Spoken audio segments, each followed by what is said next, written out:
I'd just like to share a little bit of my testimony when I received the Holy Ghost. That was in 1980, and I had been seeing my current husband of 30 years, and his mama brought to his attention that if we wanted to get married, she'd really like him to take me to a meeting and let me know who he really is. And I thought that was a strange comment, but it was a request that she had given, and I thought, well, I'll follow through with that. It's just going to a meeting. I always, as I grew up, I knew God as all the Pacific holidays, Easter, Christmas, Thanksgiving. I didn't know anything about God whatsoever. I wasn't brought up that way, so I thought, okay, I'll go. And when I went into the building, I saw the power of God.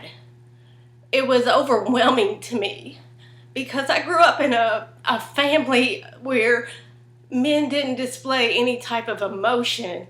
And when I went in the door, you'd see men raising their hands and praying and tears running down their cheeks. And I had no background in what God was, but what it was the feelings of it. It was the feelings of it in my heart. I knew I needed that. I wanted that. And that was the beginning of my journey in Jesus to receive the Holy Ghost. And I remember I attended for, weeks or months. I don't really recall the time frame.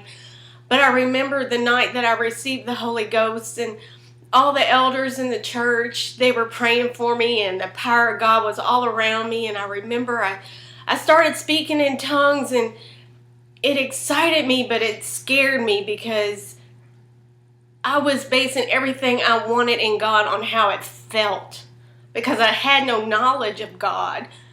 And the feelings of it were overwhelming. And I remember when I left and I went home, I laid in my bed and I practiced speaking in tongues. I talked to God.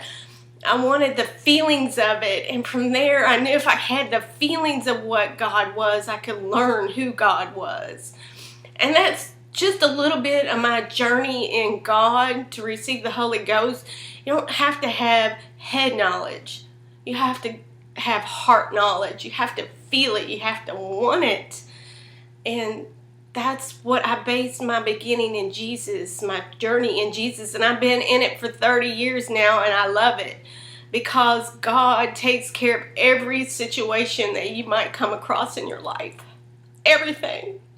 There's nothing too big for him to handle, and you are never too bad that Jesus can't fix you up.